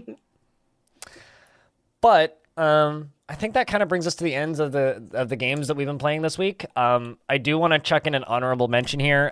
Massive Jupiter Hell update, and it's fantastic. They completely reworked how fire works. There's multiple new enemy types, new boss. Redid a bunch of stuff in the end, and I finally found the dog that you can pet. So Yay, I recommend bravo. playing Jupiter Hell because that game is 35% off currently, I think, and it's very, very, very good. Although it might be No off time. sale by the Path of time Exile this league is done. starts today. True, yeah. 2.5 hours till Path of Exile. Chat was talking about that. So I'm gonna be on that addiction again. Best of luck with your very, very, very dangerous addiction. When we come back, we're going to be talking about the news from the week about Embracer embracing literally everything. We'll be right back after this. Hi there, podcast listeners. Jess here. If you missed me on today's episode, never fear. Stop by on Twitch instead. You can find me at twitch.tv/woe_Jess, Monday through Thursday at 10 a.m. Mountain Time. Please enjoy the rest of this episode, and thank you for listening. And we're back to the part where we talk about everybody who's being embraced by Embracer Group. This is still the Halcyon Frequency Podcast. I'm still blind. I'm with Belannaer and FG squared. But before we talk about the Embracer Group, we're going to talk about people who don't want to embrace, and that is Applovin attempted to merge with Unity, and Unity has said no. So the mobile tech company Applovin that offered $17.4 billion to buy the engine developer Unity, very similar business to Ironforge, which I keep confusing with SourceForge for some reason, which is what Unity is currently in the process of merging with. And as we talked about on the last episode, I think Arch more or less stated that this kind of seems like Applovin's like attempt to stay relevant, because if one of the biggest mobile developer and mobile engines has integrated advertising and analytics options, their business model is going to be kind of a moot point, largely outside of games that are not developed in Unity. So a large portion of their market share could evaporate overnight, theoretically. Anyway, it looks like Unity has said no. The offer was made on a condition that Unity drop its own $4.4 billion bid to purchase IronSource, and who is Applovin's rival, and Unity CEO John Riccitiello said the board continues to believe that IronSource transaction is compelling and will deliver an opportunity to generate long-term value. Unity itself further added that Applovin's offer would not reasonably be expected to result in a superior proposal as defined by Unity's merger agreement with IronSource. They're opting to buy a company instead of merge with a company, essentially. I feel they should do like a reverse Unocard and just buy the Applovin instead. Yeah, to me This is obviously like mobile giants battling each other. And for us PC players, it's probably better this way that Unity stays its own thing and not get bought by someone else, and instead they buy a mobile thing. I mean, I hate Iron Source. So, because Iron Source, for people who maybe aren't familiar, I know this has been discussed in this podcast a couple times now, but Iron Source is most known for a piece of software called Install Core. Install Core is something that you can tack onto any installer, and if you, I don't know if either of you had this happen, but if you ever like downloaded a piece of free software and then suddenly you realize you have Ask Engine installed and 750 different plugins for your web browser and your web browser is unusable, and then you have to spend the next 4 hours uninstalling everything, you probably got Install Core. I've been fixing wifey's PC a couple times for that. Yeah, so she probably encountered Install Core, and it's a very malicious format of software that just installs a whole bunch of things on your computer without permission. And if you accidentally leave a box checked on an installer and Install Core happens to be installed, that's what made them into a company. Now, Install Core is a moot point. It's defunct. It hasn't been in rapid circulation for about a decade now, but it is still what got that company going. And so it's kind of a mark on their history. Iron Source is just kind of known as a malware company that made their revenues in earlier times on an internet in an internet that was a little bit more Wild West, where you could just kind of get away and make money doing things that were largely quite shady. So I don't like Iron Source. I also don't really like John Riccatello. For those of you who don't remember, he once stated that because he used to be the CEO of EA Games, there's a very famous recording of him stating, "What if you had to pay for more ammunition in Battlefield?" So just, all of this just feels like people with too much money trying to make too much more money, and not everything needs to be monetized. Yeah, that definitely. Definitely. Yeah, it also makes me think, like, if this is the old thing was almost like a malware thing. What is there a new thing basically that people don't really know yet about? Yeah, don't want to know. We'll see where this ends. And if it's going to be in every I wonder what if they're gonna do something like that then with Unity. But I mean, what would they? I don't know. Like, how would you? We'll see.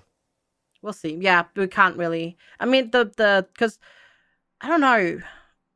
I assume it's gonna like that merger, not the merger, the buying will have to be like actually sanctioned, right? Because I don't know. So I wonder if it's gonna actually happen as well. Like, we have to wait and see if it actually happens, right? Because like big business buying big business doesn't always happen because of laws and legislation and that sort of stuff. So we can kind of have to wait and see a little bit what actually the result of that buying would be, I'd say. So, on the topic of big business buying big business. Oh, yeah. Embracer Group acquired the rights to Lord of the Rings and The Hobbit works by J.R.R. Tolkien. So I skimmed this, and this looks like the book rights. These are the book rights, yeah. So this is different than what Warner Brothers has, because Warner Brothers has the movie rights for both Hobbit and Lord of the Rings, and these are the book rights. Mm-hmm. So you're not going to see, like, in the games that they make with that, you're not going to see, like, Orlando Bloom as Legolas or something like that. It's going to be the movie, the book characters. So there is a series of PC games based on the books from ages and ages ago, and I'm trying to remember who developed them, but I remember I have this vague memory of being at a friend's house and playing a fight with the tree that eats one of the hobbits in the first Lord of the Rings book, and then Tom Bombadil showing up, and it was like this. It was like a weird 3D platformer on the PC from the early 2000s, and combat was bad, but I have this memory of being Frodo and just stabbing a tree. So, I mean, like, there's a lot of things they could do with that could be interesting. Of course, Embracer Group just acquiring everything is kind of spooky, and I think that we can all just agree on that. But all that being said, what would you guys like? Let's speculate for a fun second. What would you guys like to see them do with the book IP for either of these? Okay, so my chat and I have already decided on this, and we actually decided on this long before this happened. We want to see a postman simulation game. So whether it's not just postman simulation, it's a simulation game. You are a mail carrier in the Shire. You're a hobbit, but you also stumble upon. Because you're the mail carrier, you know everybody, right? So you stumble upon people's secrets and you try to figure out, I don't know, who ate Rosie's pie and all those kind of things. Like, so like a mailman simulator, but it's also Hitman. But you're not killing not people. Necessarily It's Hitman, but it's just like rumors and stuff. Yeah, So you dress up as somebody else and nobody notices. Yeah, and you're trying to figure out what's going on, and you're trying to like solve little stuff that's happened. So. Just little, not even crimes, right? Because it's gonna be like, oh, those darn kids stole the pie from the windowsill again. Like just like wholesome stories from the Shire. But you also deliver mail, and if your mail is late, then you get in trouble with people. I don't know, like and you get smacked with a stick. Yeah, that's what we want. By old fat hobbit. Lake. Lake, yeah. Yes, but this is just making me think of that, but in a Shire, basically. Lake was the mail carrying in Lake was not as much part of the plot as I wanted it to be. Yeah, but like kind of same thing with like, and also like hearing the people's stories and all that. Yeah, exactly. Yeah. I would play that for sure. Yeah, give me a life sim set in the Shire. That would be great. I want a Gandalf action RPG. Ooh. Like just maybe not necessarily Gandalf specifically, but I just want to be a wizard in like the early eras of pre Lord of the Rings era. But they don't have the Silmarillion in here, so that there goes all that. Yeah. I don't know. Would that not be included? If they wait, I need to look at the tweet. Does it say the rights to Lord of the Rings? It says Lord of the Rings and The Hobbit, at least in the title. So which I don't think would count the Silmarillion. No, if it's specified like that, because I was thinking maybe they put the rights to the literary works, like to make video games with. But if it's just in particular, specifically Lord of the Rings and The Hobbit, then that's a little bit more limited. And also, Belannaer, you keep saying CRPG. CRPG of The Hobbit, where you just play that story, but in a CRPG format. I would play that as well. Yes, I would play that, absolutely. And 100%. Like just literally verbatim use the wording from the book. Yeah. With, of course, side quests and stuff. Also, I would like to see, but obviously it's a totally different company, Total War, Lord of the Rings. I mean... An RTS could be cool. I think I would like an RTS. I could see that.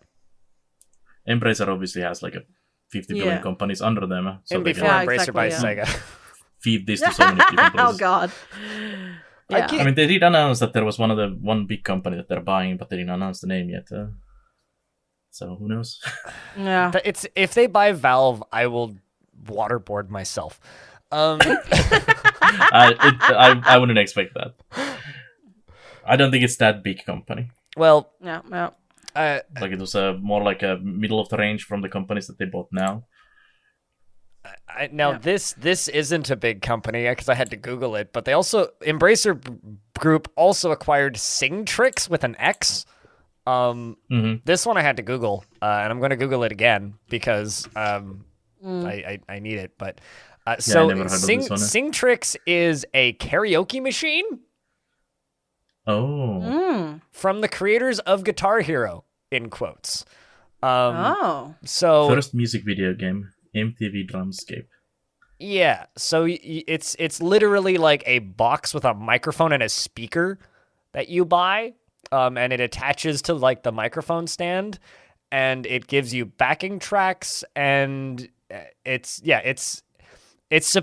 describe it as a karaoke machine designed to sound like $1 million recording studio and feel like a live concert event. And it looks like a piece of professional recording software or hardware rather. So weird. Don't know what they're going to do with that. Maybe put it in big box stores on Amazon. I make some money. Or just like next generation thing they're planning after that. You know, because the creator of the Singtrix was working for Activision to make Guitar Hero games and everything. And then Talking about what the heck? Oh, sorry, I didn't mean to. Sorry. and then he went back to his own way. So they could be doing something new as well in that same Potentially, yeah. field. Yeah. So I was just thinking, that one's and the weird. whole, what are they going to do with it, right? Because they also bought Limited Run Games, which is a company Yeah. that releases physical copies of indie games for systems like the Switch. Yeah. Like- So Yeah. this one, I know what they're going to do with it. They're just going to let it keep operating as is and maybe scale them up a little bit. Like, Yeah, maybe, yeah. Every Embracer group game will be on limited run. True. To me, it just means that every single thing that goes up on THQ Nordic is going to, like, you'll be Have able a to. physical I don't know. copy. You'll be able to buy a hard copy of Recreation, I guess. Which is not bad. Yeah. Yeah. I think what I will say about this though is Limited Run Games is very much a boutique company. This is the kind of company where if you buy their games frequently, you're probably on a first name basis with the co-founders. And I know a bunch of creators who collect their games, who buy a lot of stuff from them, who literally are on a first name basis. Like, these guys are very active on Twitter. They talk to a lot of people. They go to a lot of conventions. I've met them. Like, every single time I've seen them at PAX, it's literally just like the two guys that run the place and then maybe an employee or two. So I think, like, if I was so I've never bought anything from them.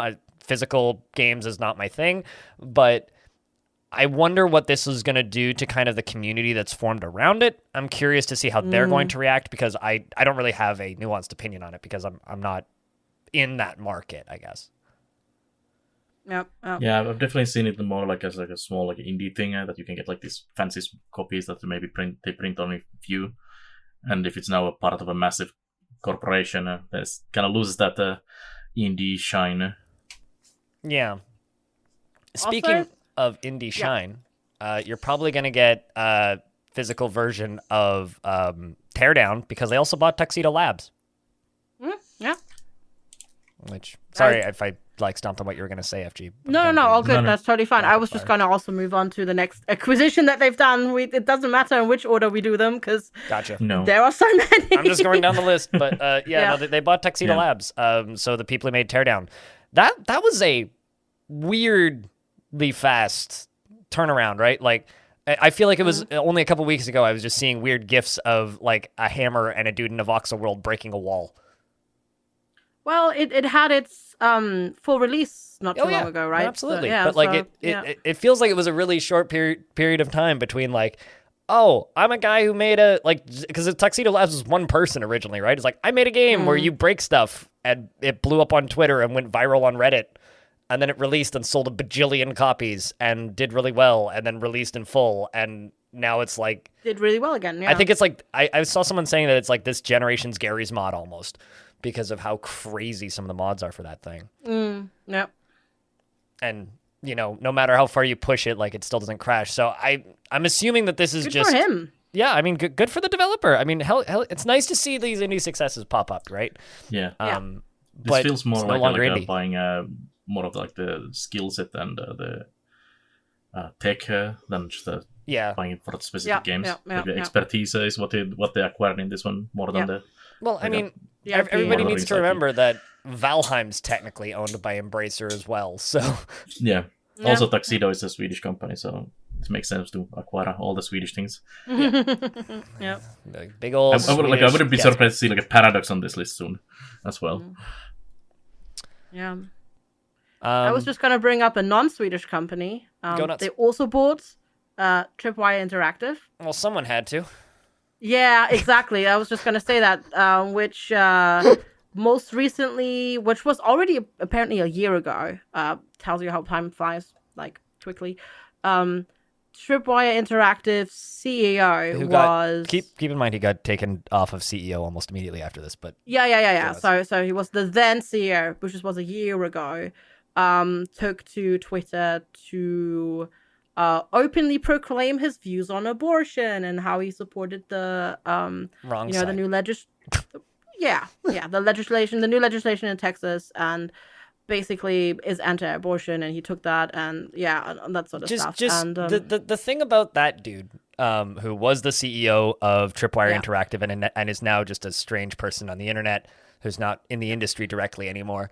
You need to remember he was is the vocalist for a Christian metal band whose music is in Killing Floor about how horrible it is that we're killing babies. So his opinions were public for a while. You just had to dig a little bit.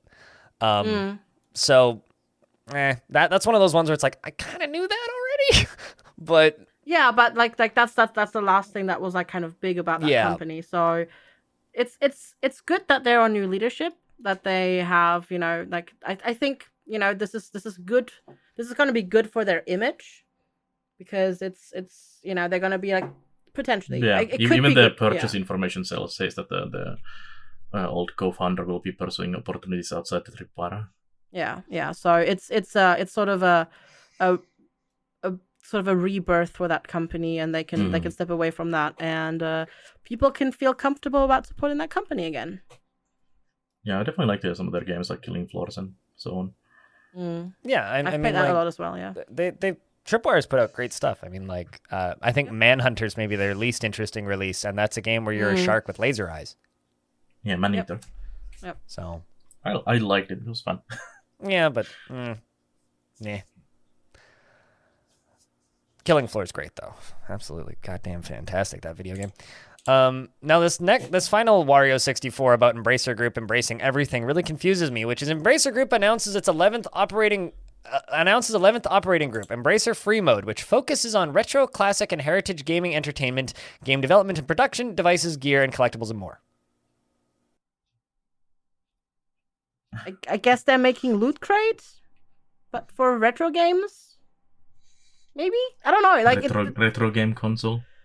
I don't know. Like, it seems kind of a very Umbrella thing. Yeah. It seems very Umbrella. Free Mode is retro. So it's essentially just like a new office for Embracer Group and a new name for Embracer Group, because Embracer seems to just embrace everybody and then vanish and be as confusing as possible so that we forget that they own everything. Embrace Free Mode, air quotes, is headquartered in Karlstad? Sweden, with territory offices in Livermore, California, London, UK, and Hong Kong. Freemode's founding companies are existing Embracer-owned businesses that previously reported directly to our group, CEO, and HQ. So basically, they are diversifying because they're so goddamn big. They can't report to Embracer anymore. So they now report to Freemode. So when you see things like something Matter. Prime Matter is Embracer. Free Mode is Embracer. THQ Nordic is Embracer. And this just kind of seems to be another one of those. Except this will be focused, as it said, on retro and classic and heritage gaming. So maybe maybe this is where we'll get a Deus Ex remake. I'm just saying, because they own that too. Yeah. What the fuck do they not own at this point? Everything that Microsoft has. Hey, Embracer, do you want to buy a stream team called Halcyon Frequency? I'd like a salary. We won't change anything, I swear. It's very valuable brand recognition, sort of. But I don't know. I don't like any of this. I'm going to be completely honest. I really, really, really don't like this. It feels very dystopian. Yeah. There's part of me that feels better about it than Tencent buying people, because for some reason I trust them more. But I have a viewer who works in Swedish internet security, and he is terrified of Embracer. To the point where, like, whenever Sweden and games comes up, he's just like, oh, they're going to destroy the world, and no one's going to notice. So I don't know. They're still such a mystery, but like their name is terrifying. Their name's like alone. Yeah, it's just terrifying. I mean, embrace these. Prepare to be embraced. Nordic games would have been just much better. If we get a remastered Deus Ex 1 out of this that doesn't suck, it'll all be worth it for about 10 minutes. But yeah, I don't know. Like I do. All I really hope is that people stay employed and cool games come out of this. I don't think I have post any Embracer acquisition. I haven't seen anything about people getting laid off or downsizing or Yeah. reshifting or anything like that. The opposite's so, happened, actually. Things have gotten bigger. Yeah, it's not like EA earlier, like yeah. Yeah, this early isn't a bullfrog 2000s, everyone, like situation. buying everything and just Yeah. dead company, dead company, dead company. Yeah, exactly, which is good. But also, when did Embracer start, air quotes, embracing things? It would have been THQ, Nordic, right? And Yes. Coach Media, however, which Koch has Media, yeah. changed their name, by the way. They're not called that anymore. Yeah, Plyon, Yeah, they're now called which is also a terrible name. Pylon. Pylon did that. Anyway, Plyon. Playon. It's like a play-on, I guess. We must construct additional Playons. So To embrace. that's another title for future podcast. But yeah, I don't know. This is strange. Yeah, it's interesting. It's yeah. We'll see where it goes. They're also doing with so this. many things so fast. They are, Like, yeah. They've been around like 2011, formerly, but like 2016 and onwards, they've been just like Gobble, gobble, gobble. yeah. Well, I mean, That's what it feels for like. those of you who don't know, like Embracer has been around since the 90s. Like they've been an entity for quite some time. They just ended up with a lot of money in the last 5 years. Yeah, it's also like where this money suddenly come from to buy like I every have a company under the theory, sun. which is a theory and could probably be wrong. I think somebody bought a bunch of Bitcoin. Possible. Maybe, That's my yeah. theory. But because like that's Those where does crafty magic Swedes. money appear out of fuck nowhere? Create it. Mm. But that also might just be Sweden. Sweden has a lot of money, right? They just got big investment. And like they're not buying companies and milking them. They're buying companies and saying, "All right, keep doing what you do." It make us more money, yeah. Yeah. So it's just Yeah. kind of self-replicating, yeah. And there's a lot of companies in this industry that make money that are constantly told that they're not making enough money. Example is everything that Square just sold them.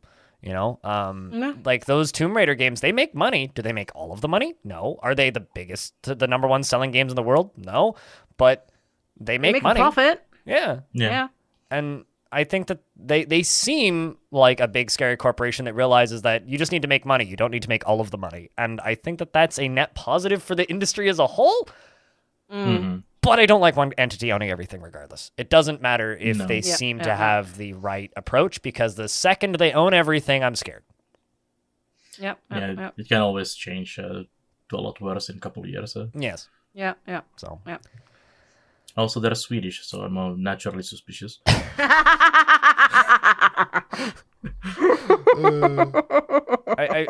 I was talking with Cornell, who made Jupiter Hell on my stream a couple days ago, and I asked, so when because that was when all of this was popping off, and I was like, so when are you going to get bought by Embracer? He goes, me? No, my publisher? Maybe. But on the topic of things that take over everything, there is no churches in Farthest Frontier. So this article popped up on PC Gamer about religion in Farthest Frontier, and to quote the developers, they want to avoid unnecessary drama with not including certain types of churches and various religions. And I like city builders, and I also like faith being represented in city builders because I like historically accurate things in city builders. For the same reason, like it's good that there's incest and marrying wives to like other people in Crusader Kings because it's historically accurate, right? There should be churches. The hell, people. That's just my take. Yeah, I also commented on it while I was streaming that it's kind of weird that there is not, and I was kind of expecting them to maybe pop up later. Like they don't have maybe the religion mechanic. I mean, really the thing is, I get your point. The thing is, though, if we want to be accurate, because the thing is, they do a pretty good job of not pinpointing where and when Farthest Frontier is set. Because literally the trailer includes anything from Viking raids to like pioneers of the 19th century US. Like there's so much mixed together. Like there's clothing from the 15th century, there is 17th century, there are knights. It feels and there very are Grim castles, Dawn, and where just- it's like Otherworld, sort of. yeah, it's all Like they smushed could put together. airships in this game, and it wouldn't surprise me. Yeah, exactly. I was kind of surprised they didn't lean on something like that more, because they've created like a amazing world in like Grim Dawn and also Titan Quest stuff and everything. So I'm okay with them not going like we're not gonna put Christianity in it, because to be fair, if you were to do medieval Europe, which is not in the game, It'd be pagans, Christians, Quakers, and something else. there would be synagogues, because there would be also a lot of Jewish people, for example, and that sort of stuff. And that gets kind of overlooked, and I have a feeling a lot of people who are upset about churches would then also be upset that there are synagogues in the game, which is really stupid. I think if they want to do a faith system, which I would be okay with, because it could be another one of those needs that you need to satisfy, it should be just a temple or something. They have like shrines more like in the generic, game right now. Shrines, which are Shrines. they're just a decorative thing. decorations. They do nothing they're aside from decoration. Yeah. I guess for me it's just it's a missed opportunity, and I think that, you know, like you said, the game is kind of fantastical, and I think I would have, like, for me it's weird that there isn't a church building in it, just because it's such a trope for it's like having a first person shooter with no exploding barrels. It's like, what are you even doing? Yeah. So for me, it's like it's a city builder trope. Like there should be a church in there, but at the same time, it doesn't need to be specifically a specific religion. And Yes. I mean, it's fine that they're not including it. I just think that this whole article is kind of strange, because I'm not mad that there isn't a church. Like when I was playing the game, I wasn't even thinking about it. I didn't think about it until somebody in chat mentioned, when are you going to build the church? And I was like, church? Shit, there is no church. And then I went through the whole list and there's no church. So I look at it and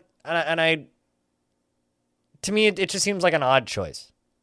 I wonder also if there was maybe a miscommunication that happened, and maybe this was twisted a little bit, and they said that there's just not going to be churches, there's not going to be Christianity, but in the future there might be a faith system that is entirely fantastical, and the entire second half of that sentence was just dropped.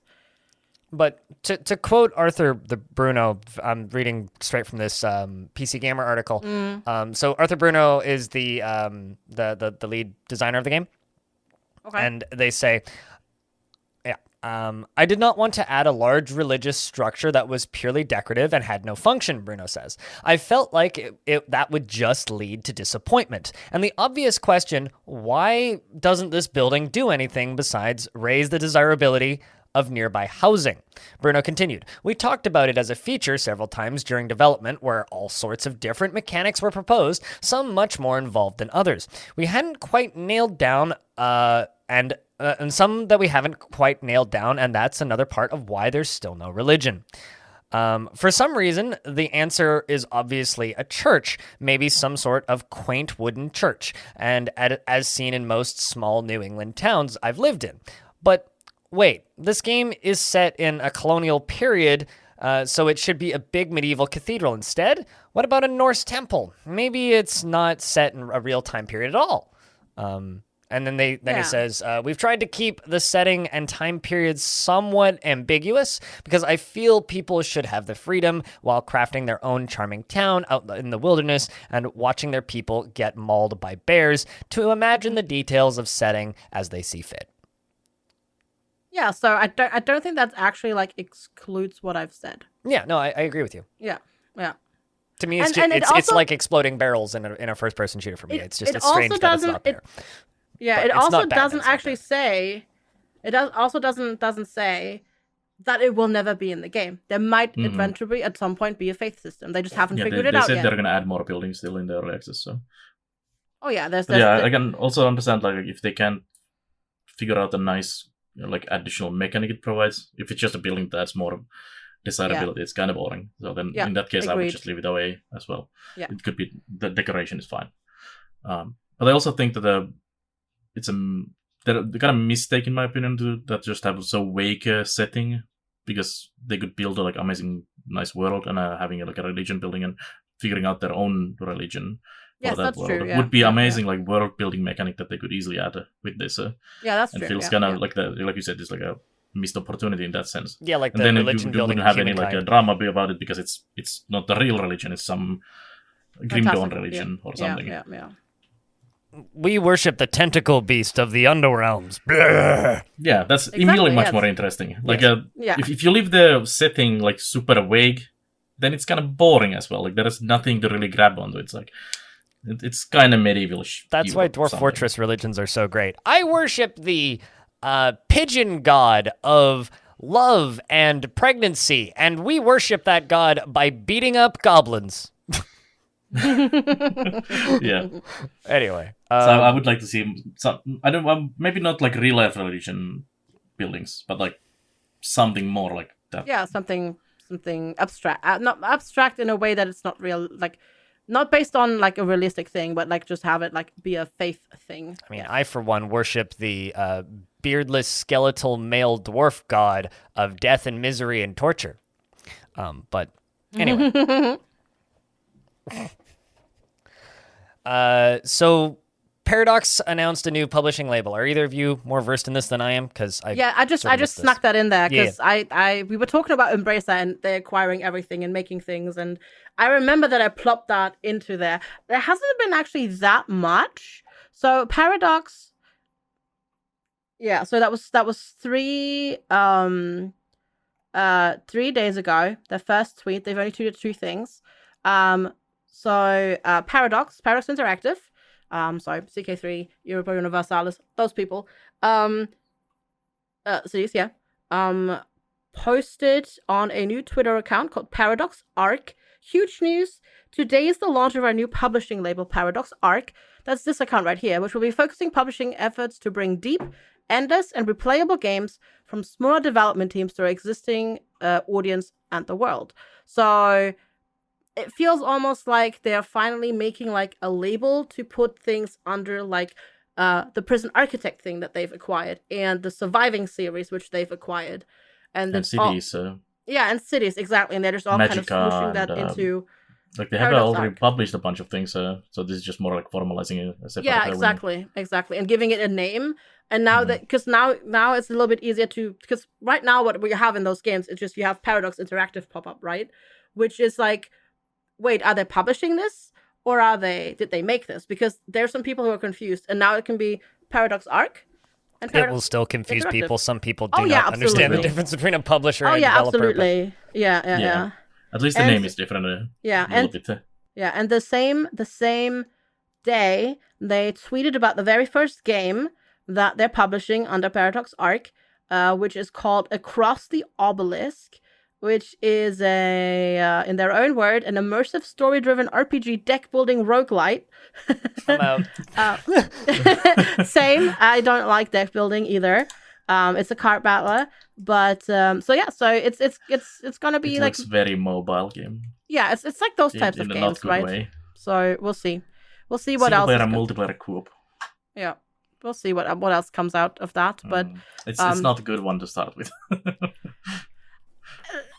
I It wouldn't say looks it's not. flashy, and as in I wouldn't flashy. say it's not good because I haven't played it, so I won't judge it. But it's not a very flashy game to No, start with. It's ugly in the same way Slay the Spire is ugly. Slay the Spire is one of the ugliest games I've ever seen, yet it's one of the highest selling games of all time. So, Yeah, but that just shows how doesn't matter. little graphics can affect the game as well. just like Yeah, Dwarf yeah. Fortress. It can be an ugly potato, but it can be a mechanically amazing game. Yep.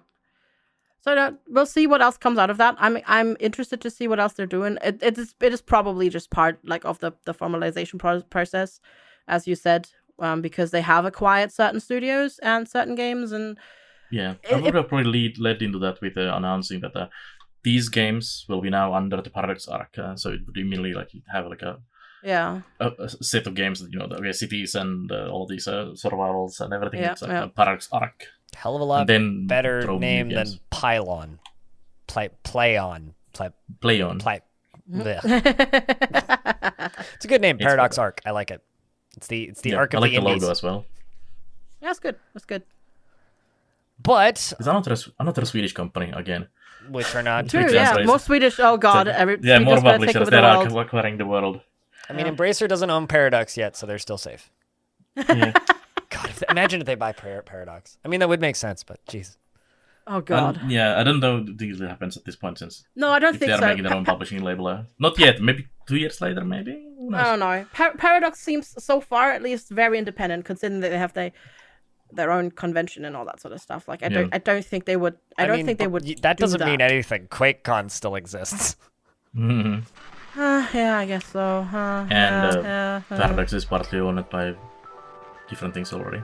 But you know what also exists is this episode of Halcyon Frequency Podcast that we just recorded. So I'm going to, I think, take us to the ending period of this podcast now. The music you're hearing in the background is by Peter Pohl and Paul Mile. Thank you very much for the lovely intro and outro tunes. FG, where can people find your stuff? Who are you? I'm FG, but the long form is FG squared. You can find me under that basically everywhere except on Twitter. On Twitter, there's a sneaky underscore between the FG and the squared. Belannaer, your turn. Who are you and where can people find you? Well, I'm this weird Finn from the north, and you can find me mostly on internets, because I don't go outside. Especially on Twitch, just twitch.tv/Belannaer, and then on YouTube, Twitter, and everything, just add a TV at the end of the Belannaer and you'll get me. And I'm Blind. You can find me at BlindIRL basically everywhere, except for TikTok, because I don't understand how that silly platform works. We're too old for that. And this podcast, Halcyon Frequency Podcast, you can find more episodes of it at halcyonfrequency.com. If you want to ask us questions about the podcast, you can do that on our Discord server, which can also be found through our website. And if you want to find more episodes of this podcast, it's found anywhere organic podcasts are harvested from the podcast trees. And if you can't find it, please tell me and I will make it appear there. And that's pretty much everything. So I just want to say thank you very much for listening to this episode, and we will see you next Sunday. Or on the internet in the meantime. Thanks for listening. Till next time. Bye. Bye. Bye.